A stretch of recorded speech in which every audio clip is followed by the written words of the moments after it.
BBMP ಸಿಬ್ಬಂದಿಗೆ ಲೈಂಗಿಕ ಕಿರುಕುಳ ಕೇಸ್ ಸಂಬಂಧಪಟ್ಟಂತೆ ಅಶ್ವವೇಗ ನ್ಯೂಸ್ ವರದಿಯ ಬಿಗ್ ಇಂಪ್ಯಾಕ್ಟ್ ಇದಾಗಿದೆ. ಬಿಬಿಎಂಪಿ ಸಿಬ್ಬಂದಿಗೆ ಲೈಂಗಿಕ ಕಿರುಕುಳವನ್ನ ನೀಡ್ತಾ ಇದ್ರು. ಈ ಒಂದು ಕೇಸ್ಗೆ ಸಂಬಂಧಪಟ್ಟಂತೆ ಬಿಗ್ ಇಂಪ್ಯಾಕ್ಟ್ ಅನ್ನ ನಿಮ್ಮ ಮುಂದೆ ಇಡ್ತಾ ಇದ್ದೇವೆ. ಆಸ್ತಿ ವಿಭಾಗದ ಸಹಾಯಕ ಆಯುಕ್ತ ಎತ್ತಂಗಡಿ ಕೂಡ ಆಗಿದೆ. ಇನ್ನ ಸಹಾಯಕ ಆಯುಕ್ತ ಶ್ರೀನಿವಾಸ್ ಮೂರ್ತಿ ಟ್ರಾನ್ಸ್ಫರ್ ಮಾಡಲಾಗಿದೆ. ಮಾತೃ ಇಲಾಖೆಗೆ ಶ್ರೀನಿವಾಸ್ ಮೂರ್ತಿ ವರ್ಗಾವಣೆಯನ್ನ ಮಾಡಲಾಗಿದೆ.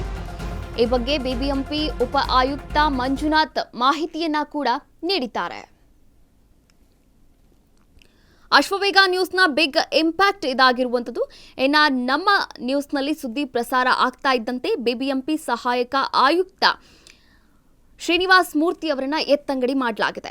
ಕಳೆದ ಬುಧವಾರ ನಮ್ಮ ಅಶ್ವವೇಗ ನ್ಯೂಸ್ನಲ್ಲಿ ಈ ಬಗ್ಗೆ ಸುದ್ದಿಯನ್ನ ಪ್ರಸಾರ ಮಾಡಲಾಗಿತ್ತು. ಬಿಬಿಎಂಪಿಯ ಸಹಾಯ ಆಯುಕ್ತರ ಕರ್ಮಕಾಂಡವನ್ನ ಆ ಒಂದು ಸ್ಟೋರಿಯನ್ನ ಬಯಲು ಕೂಡ ಮಾಡಲಾಗಿತ್ತು.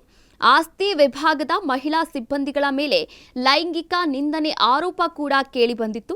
ಇನ್ನು ಈ ಒಂದು ಆರೋಪದ ಬಗ್ಗೆ ಪರಿಶೀಲನೆಯನ್ನ ನಡೆಸಿದಾಗ ನಾವು ಸುದ್ದಿಯನ್ನ ಬಿತ್ತರಿಸಿದಾಗ ಇದೀಗ ಬಿಗ್ ಇಂಪ್ಯಾಕ್ಟ್ ಆಗಿರುವಂಥದ್ದು. ಈ ಬಗ್ಗೆ ದೂರನ್ನ ನೀಡಿದ್ರೂ ಕೂಡ ಯಾವುದೇ ಪ್ರಯೋಜನ ಆಗಿರಲಿಲ್ಲ. ಆದರೆ ಸುದ್ದಿ ಪ್ರಸಾರ ಆಗ್ತಾ ಇದ್ದಂತೆ ಬಿಬಿಎಂಪಿ ಸಹಾಯಕ ಆಯುಕ್ತ ಶ್ರೀನಿವಾಸ್ ಮೂರ್ತಿ ಅವರನ್ನ ಎತ್ತಂಗಡಿ ಮಾಡಲಾಗಿದೆ.